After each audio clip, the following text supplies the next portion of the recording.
Today is Thursday, March 10th. Welcome to the Senate Tax Committee. We have 3 bills on our agenda today. Just to note, the intention will be to lay these 3 bills over for possible inclusion. The first bill is Senate File 3590, and we will have Vice Chair Coleman take the gavel.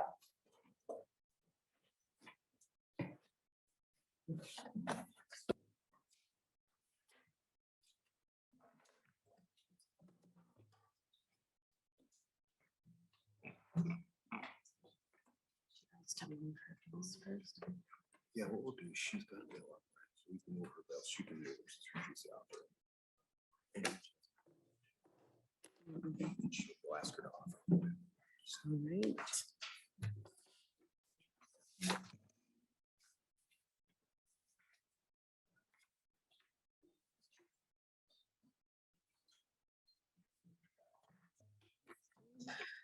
All right. Senator Nelson, would you like to move your bill? Good morning. Yes, I would move Senate File 3590. I do have an amendment, Madam Chair.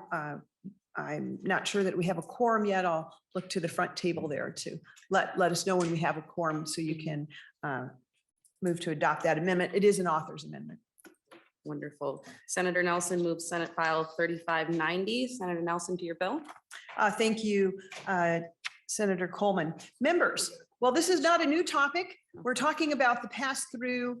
One moment, Senator Nelson. We have a quorum now. If Okay. you'd like to adopt your amendment. Yes. Thank you, Senator Gazelka, for helping us out there. What number amendment is it? A3. All right, Senator Nelson moves the A3 authors amendment. All in favor, please signify by saying aye. Aye. All opposed? The amendment is adopted. Senator Nelson, thank you for that pause, and to your bill. Thank you, Senator Coleman. Senate File 3590 is not a new topic to this body. That is the pass-through entity tax. You will remember that we passed the pass-through entity tax last year that allows Minnesotans to maximize their federal deductions. Their federal deduction regarding salt taxes, and it's revenue neutral to our state.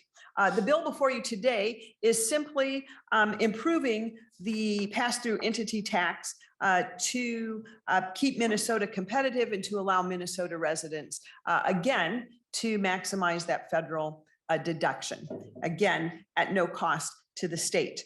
That's just the brief background. Basically, we have really a technical bill with a technical amendment because taxes are complicated, and of course, especially when you're dealing with federal issues as well. I do have 3 testifiers that will come and testify a little bit about the implications of improving our pass-through entity tax and how it will impact Minnesotans to better maximize the federal deduction of those salt taxes.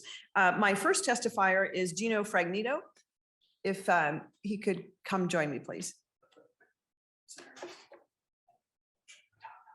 Oh, excuse me. Todd. Todd is going to join us. Okay. Todd. Well, I guess that's what happens when you read written papers that were written the night before. Up here. Yeah, thank you. Thank you. Please state your name for the record and continue with your testimony. Thank you, Madam Chair. My name is Todd Koch, K-O-C-H. I'm a partner with the CPA firm John A. Knudsen and Company, and a member of the Minnesota Society of CPAs. I appreciate this opportunity to talk to you about how we can make things even better for Minnesota businesses at no cost to the state of Minnesota. A rare bird indeed. The reason that this body passed the PTE bill, the pass-through entity tax, is to help Minnesotans be able to deduct their Minnesota income taxes against their businesses. Because when the federal law was changed to limit the amount of deductions to $10,000, that covered people's property taxes, it covered their sales taxes, it covered their vehicle registration taxes, and left little, if nothing, for the business taxes. This allows this to occur, to make it so that Main Street businesses can be in the same category as Wall Street businesses, that Main Street businesses can deduct their taxes the same way that large multi-structured businesses can. We really applaud that. What's happened, we're just asking for some fine tuning to help accomplish the goal a little better, a little more efficiently for everybody to help level the playing field for Minnesotans relative to others. So how does it level the playing field? It allows more partnerships to participate in the program. Partnerships and S corporations are by far and away the most common business structures in the state of Minnesota, as it is around all of the United States. We want to make sure that these businesses can qualify. So by expanding partnership ownership possibilities, you're allowing average businesses to be able to participate more fully. Because if there's one prohibited owner, then nobody gets to participate. By allowing more owners, we can allow more people to participate. It's the same reason for trusts, to allow trusts to participate, because it's a common structure, especially when someone dies. You have a period of time where businesses are owned by trusts. So let's allow that structure to be able to work there. And trusts are directly impacted by the limitation on state and local taxes. And one of the things is Minnesotans, if you have a business that does work throughout the country, you pay Minnesota taxes on 100% of that business to Minnesota. And then then you're allowed to offset other state credits if other states, if you pay taxes to other states. What we're saying is, can we allow the entire tax on the business to be deducted by the business for residents, even if they are doing sales outside the state of Minnesota? That allows Minnesotans to be able to deduct, Minnesota residents to be able to deduct all the taxes that are assessed against them.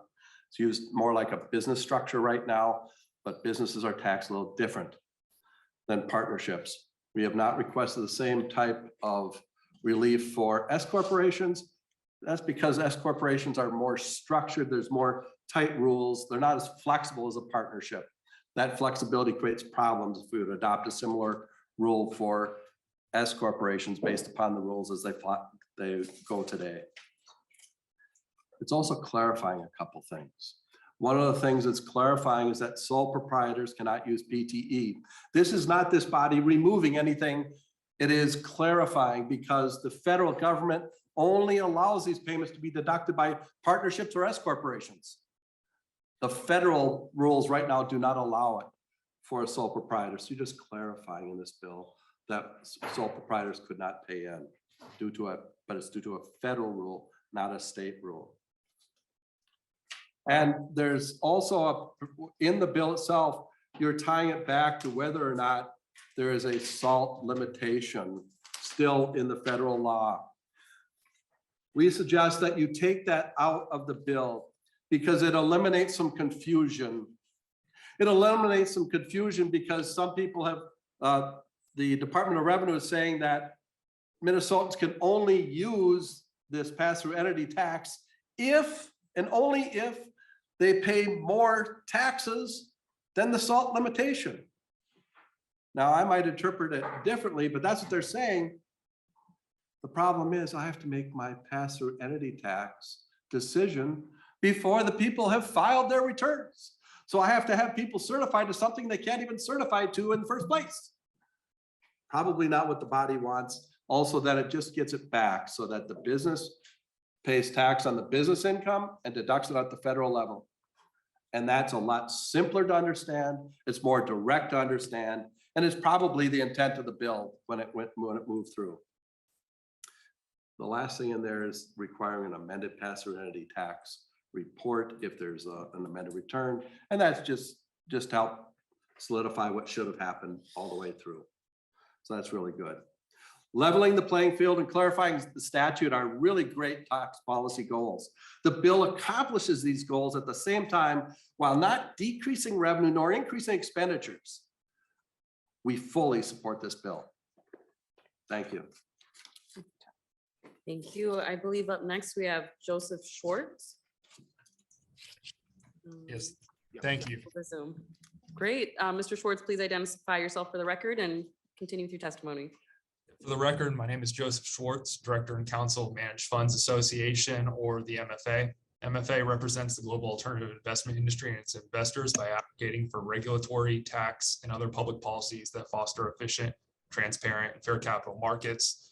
Our more than 150 members collectively manage nearly $2 trillion across a diverse group of investment strategies on behalf of state pension plans, university endowments, charitable foundations, and others. I'd like to thank the chair, vice chair, honorable members of the committee for the opportunity to present testimony today in support of Senate File 3590. As previously described, Senate File 3590 contains two discrete technical amendments to the elective pass-through entity tax, a state revenue neutral measure, which simply shifts the imposition of tax from individuals to the entities through which they conduct their business. In doing so, it allows those individuals, as previously described, to deduct for federal income tax purposes the full share of the state taxes they pay as a result of recognizing income from their businesses. These elective pass-through entity taxes are now common among states as a response to the federal legislation noted in the prior testimony, which generally limits the deductibility of state taxes for federal income tax purposes to $10,000. I think it's important to note that in November 2020, the IRS gave its approval as to the effectiveness of these elective taxes, and they've really boomed in states. And over the past year and a half, we've seen a lot of states amend their pass-through entity tax, as we are looking to do here today, to really expand the eligibility and effectiveness with respect to state residents. So those two technical amendments in Senate File 3590 relate first to eligibility and second to the income of Minnesota residents. Beginning with eligibility, as noted in prior testimony, under current law, pass-through entities with other pass-through entities as partners generally may not elect into the tax, and it has the equal effect disqualifying other similarly situated partners in the partnership. Minnesota is one of 3 states, to my knowledge, which currently impose this kind of restriction. The existence of what we generally call tiered partnerships is a common fact pattern across many types of businesses, and most typically is used to limit liability, facilitate investment, and align tax results with general economic outcomes or agreements. For that reason, we're largely in support of expanding eligibility for the elective tax to capture these common arrangements present in Minnesota businesses. And I think most importantly, with regards to the second technical amendment to the description of how the income of a Minnesota resident is computed under the elective tax, under current law, the elective tax does not distinguish between the taxation of Minnesota residents and non-residents, and in effect treats them as if they were the same. Specifically, Minnesota residents, by virtue of enjoying the protection of Minnesota law as residents, are taxable on their worldwide taxable income, whereas non-residents are only taxable on their Minnesota source taxable income. As a result, Minnesota residents do not receive the full benefit of shifting the imposition of tax from themselves to their business entities. Rather, they receive some fractional amount based on the level of business they conduct in state when compared to the level of business they conduct everywhere else. This amount is received as a credit, but is typically unable to fully offset the tax that they would otherwise owe to Minnesota in their individual capacity. Ultimately, Minnesota residents are likely to still be subject to the federal cap after electing into the elective tax. We are in support of aligning this elective tax computation of a Minnesota resident's income with the longstanding computation of a Minnesota resident's income under the personal income tax. In summary, supporting Senate File 3590 ultimately does 3 things. It ensures that Minnesota resident business owners can maximize their federal tax savings. Second, it does so without any expense to state revenue. And third, it keeps the Minnesota business environment competitive on the state tax landscape with neighboring states and across the country with similar elective taxes. I will note that we have a meeting with the Department of Revenue to make sure that this piece of legislation stands up to principles of equity and administrability that are engendered in the Minnesota tax code. And we look forward to discussing with both revenue and you here today any questions you may have or concerns. So thank you for your time and the opportunity to speak. And then I think our last testifier is Joanne Bears.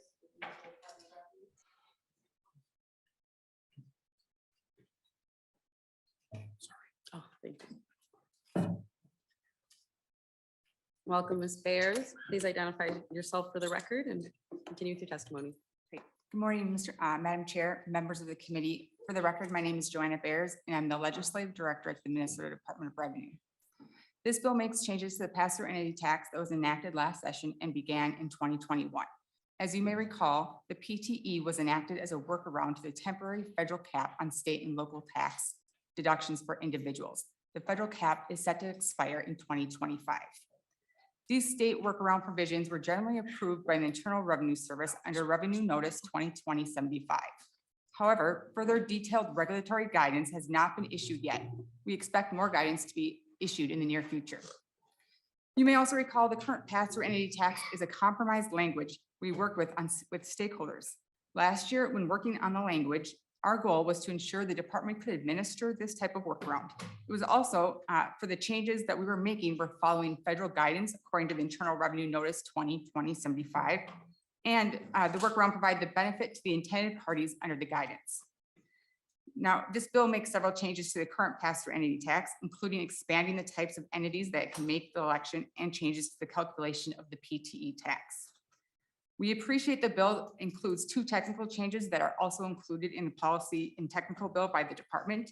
Those changes are on page 1, lines 21 and 22, and page 4, lines 17 through 21. However, we do have some concerns with the provisions that increase the complexity of the tax and related credit.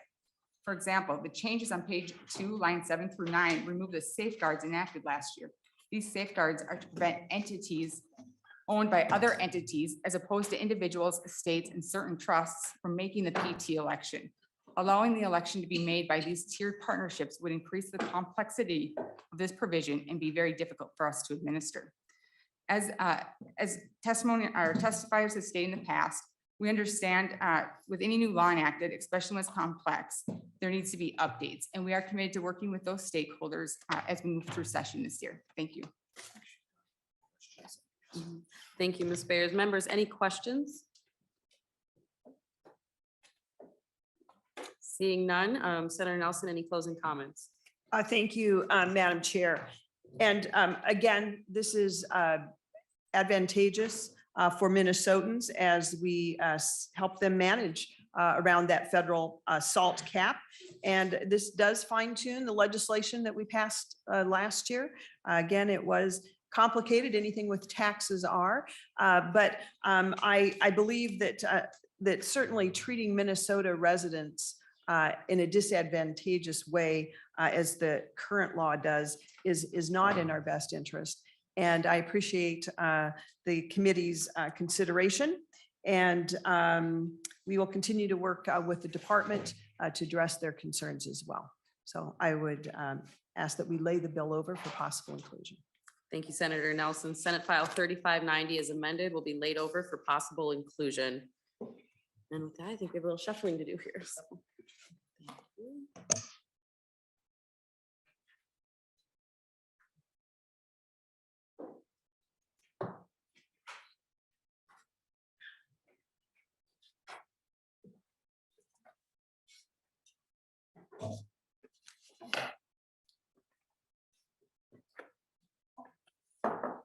And while Senator Coleman comes to speak to Senate File 3671, I do want to introduce a new face at the committee table today, and that is my intern, Elizabeth Willier, who's a student at the University of Minnesota. If you just want to say hello, a little bit about where you are and what you're doing. Yeah, hello everyone. It's a pleasure to see you all here today. I'm really excited to be here. My major is political science, like Senator Nelson said. I'm a freshman at the University of Minnesota, and I've been interning with her since January, and I'm very excited to be here this session. Thank you, Elizabeth. Well, it's always great to have new people, young people who are involved in their government. You're really the future, Elizabeth. We need to make sure that our government continues strong. All right, next up is Senator Coleman, Senate File 3671. Senator Coleman, would you like to move your bill? Yes, Madam Chair, I move Senate File 3671, and I do have a technical amendment. Senator Coleman has the A1 as a technical amendment. We could adopt this as an author's amendment. All those in favor signify by saying aye. Aye. Opposed? The amendment is adopted. Now, Senator Coleman, to your bill is amended. Thank you, Senator Nelson. And I was informing your intern that I was your intern at one point and that she was going to be grilled on tax policy today. So I think she got off easy That's here. very good. Thank you for the time, Madam Chair. Senate File 3671 is about estate tax spousal portability. Under current law, Minnesota allows a $3 million estate tax exemption. In the case of married couples, the $3 million exclusion amount applies for purposes of calculating the taxable estate of the first deceased spouse. If the estate is less than 3 million, the unused amount does not transfer to the surviving spouse for purposes of the calculating the surviving spouse's estate tax liability. What this bill does then is allow spouses to elect to transfer the amount of the deceased spouse's unused exclusion. This modified subtraction would equal the excess, if any, of $3 million over the amount of Minnesota taxable estate of the last deceased spouse up to $3 million, effective for descendants dying after June 30th, 2022. And I do have one testifier, I believe, Madam Chair. Thank you, Senator Coleman. Let's bring up your testifier. It looks like perhaps a familiar face. Todd, Mr. Koch, welcome back to the testifying table. And if you would kindly introduce yourself for the record one more time, please. Sure. My name is Todd Koch, K-O-C-H. And this, even though I'm still here, I think I'm still a partner at Johnny Knutson and Company, even though it's tax filing day is coming up really fast. But we appreciate this opportunity to talk on this. This bill sounds boring as drying paint, doesn't it? So it's real, but it's really something that's needed and has been needed for a long time. It provides fairness among couples. Why should the order of death matter in estate taxes? Why should the amount of assets owned by each individual person matter if it's the couple's assets? Minnesota's estate laws require that say those things matter, and they really shouldn't. The federal law has removed this from their statutes for a long time. It's been more than a decade. It's time for Minnesota to have a similar type situation. And people talk about this as, the unused exclusion.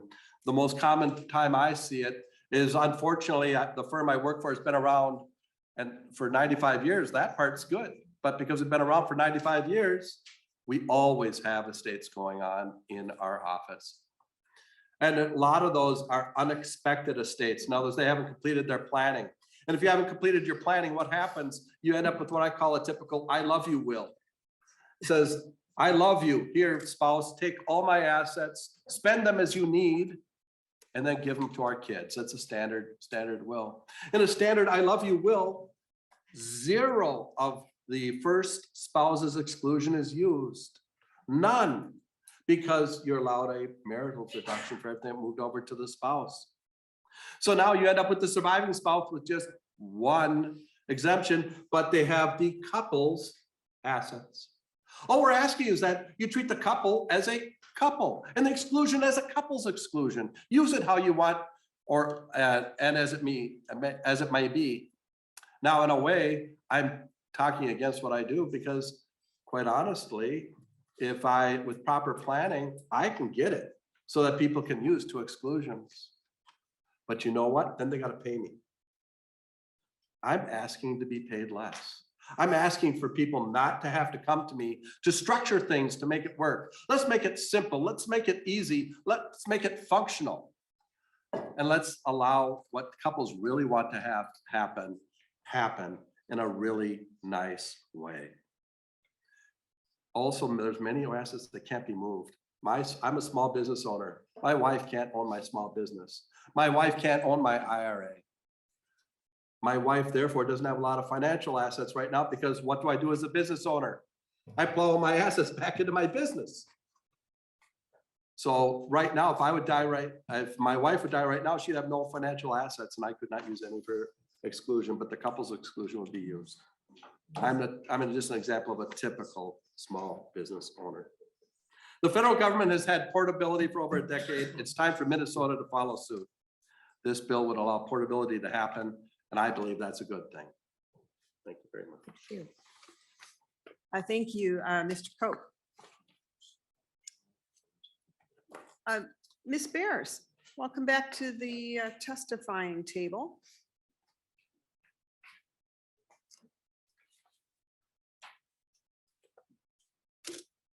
Thank you, Madam Chair. Ms. Bears. Madam Chair, members of the committee, for the record, my name is Joanna Bears. I'm the Legislative Director at the Minnesota Department of Revenue. Thank you for the opportunity to provide a brief remarks. This bill enacts portability for the Minnesota state tax. Portability allows a second decedent spouse estate to use any unused exclusion amount left over from the first decedent spouse estate. In other words, this allows a second decedent spouse estate to increase their general exclusion amount. In some cases, this may double the amount of the exclusion. This increase is in the general exclusion amount provides for an additional tax benefit to the wealthiest Minnesotans. The governor's supplemental budget puts everyday Minnesotans at the center of his budget by investing in students, workers, communities, and small businesses that move our economy forward. The governor does this by making several necessary investments in housing, healthcare, education, and essential services for small businesses and low and middle income taxpayers. By providing tax benefits to the wealthiest Minnesotans, this bill moves Minnesota in the wrong direction. Again, thank you for the opportunity to testify today. Thank you, Ms. Bears. Senator Coleman, any final comments? Any other questions before? No? Oh, yes. Seeing none. Okay, thanks. Just wanted to check, make sure we had checked all our boxes, Madam Chair. Thank you. Thanks for the time, members of the committee. Under current Minnesota law, the order of death and asset ownership can significantly affect how an estate is taxed. This bill and portability creates parity and equal treatment of the estate, regardless of which spouse holds the assets or the order in which a couple passes. So I appreciate the consideration and thank you very much for the time. Thank you, Senator Coleman. The bill will be laid over as amended. Next, we have Senate File 3090. This is a Senator Bigham bill who is tied up in another committee, and Senator Rest will present the bill.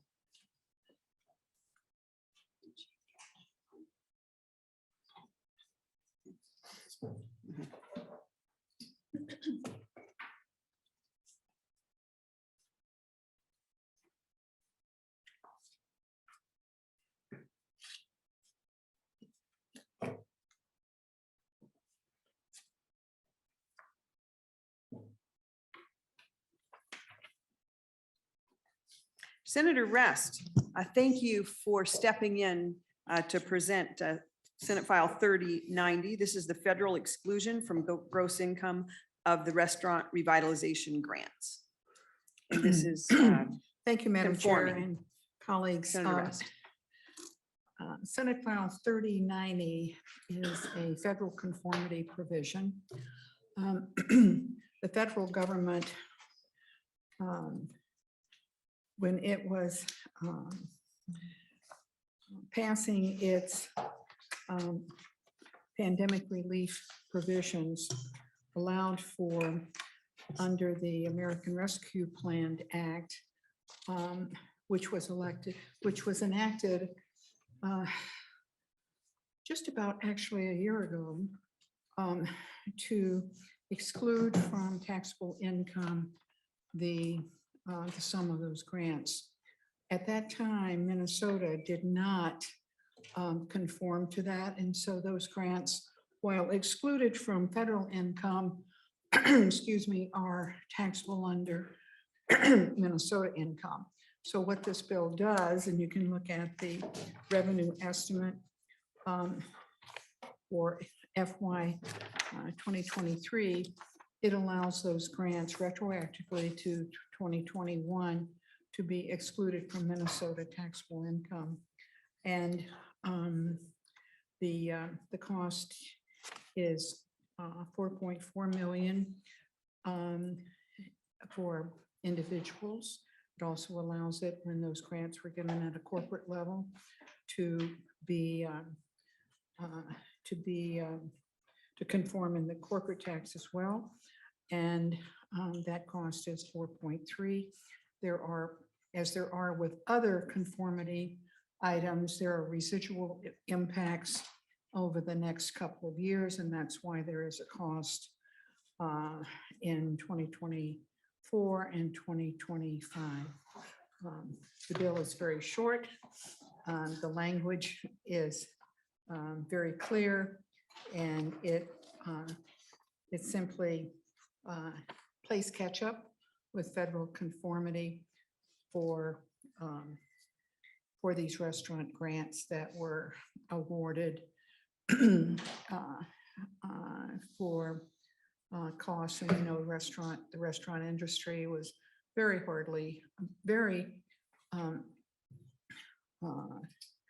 heavily affected by the pandemic. So I hope the committee will consider this bill in the omnibus bill. I think I've been informed that we do have one testifier present, and I would welcome him coming forward. Thank you, Senator Rest. Ben Wogsland, Executive Vice President of Hospitality, Minnesota. Welcome to the committee. Thank you, Madam Chair and members. My name is Ben Wogsland. I'm the Executive Vice President of Hospitality, Minnesota, representing Minnesota's restaurant and food service industry, as well as the hotel, resort, and campground sectors. I want to thank you, Madam Chair, for hearing this bill here today, as well as Senator Bigham and Senator Rest for bringing this forward. This is really critical legislation for our industry right now. 1,700 restaurants and food service, other food service and food and drink businesses received emergency assistance under the Restaurant Revitalization Fund. And unfortunately, we're still engaged in a multi-year recovery in this industry. As I indicated last time I testified before this committee last year, unfortunately, we saw some strength this summer, but a lot of that has really evaporated over through the fall and winter.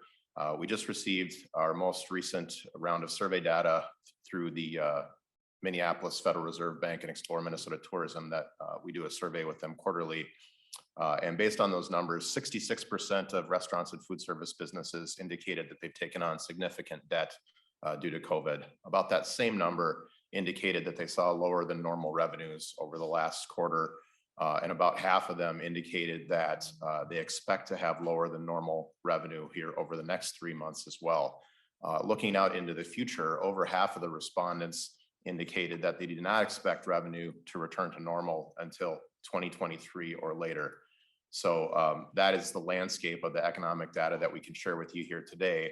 I will also note that unfortunately, those aren't the only headwinds that some of these small businesses are facing right now, as they indicate they are grappling with inflation costs, supply chain issues, and a historic workforce shortage. So making sure that we are conforming to the federal standard and not taxing this emergency grant relief for these small businesses is a huge deal to these individual owners and operators, and for their ability to keep employing 1 in 10 Minnesotans out there in the hospitality industry. So I really appreciate you, Madam Chair, our authors, all the members here today, and all the staff for working. Also want to thank the department for meeting with us on this last year and working on it as well. Thank you. Thank you, Mr. Wogsland. And I believe we had one final testifier. Thank you. Mr. Cope.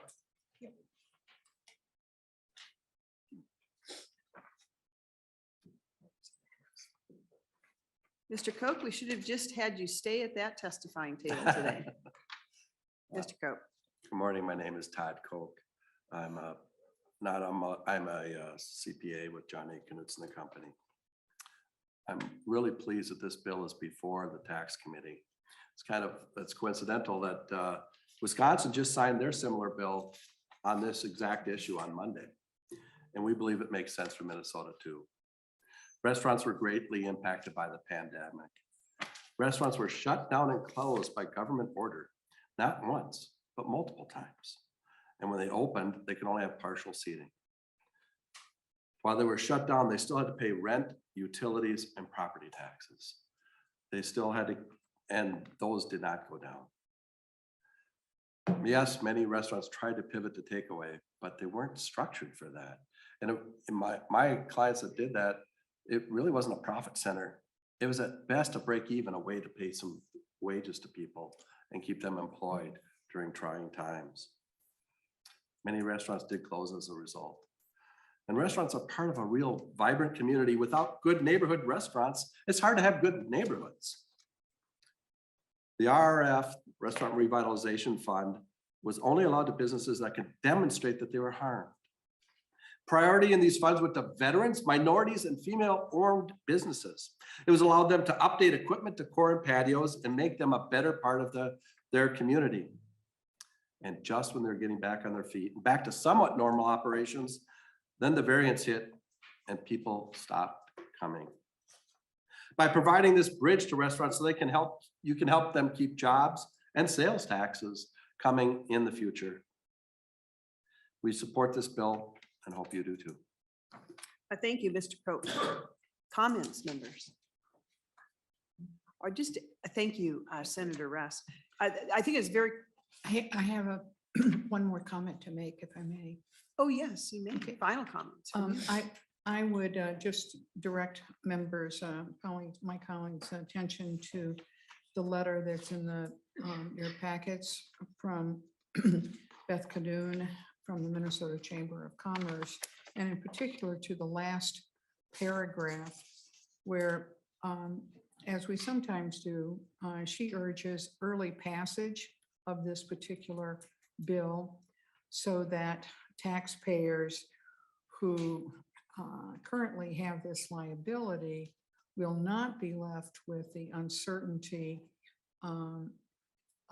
of their tax liability for their 2021 taxes, thereby being required to pay the tax and then wait for a refund, which is another complicating and factor that we perhaps can overcome on their behalf. Thank you, Madam Chair. Thank you, Senator Russ. The early action on conformity is always something that the tax committee seeks.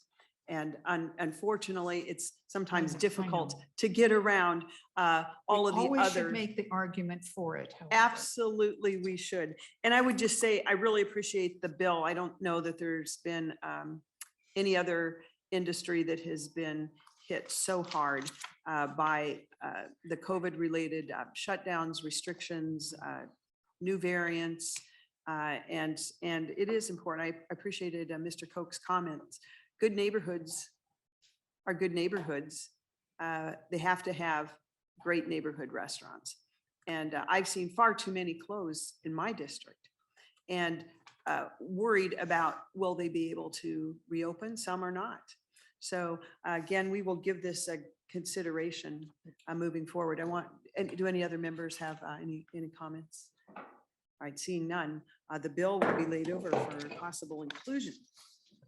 The members, silent group today. I think we all pretty much know these issues and certainly want to address those. Members, our next hearing will be Tuesday, March 15th. This meeting is adjourned.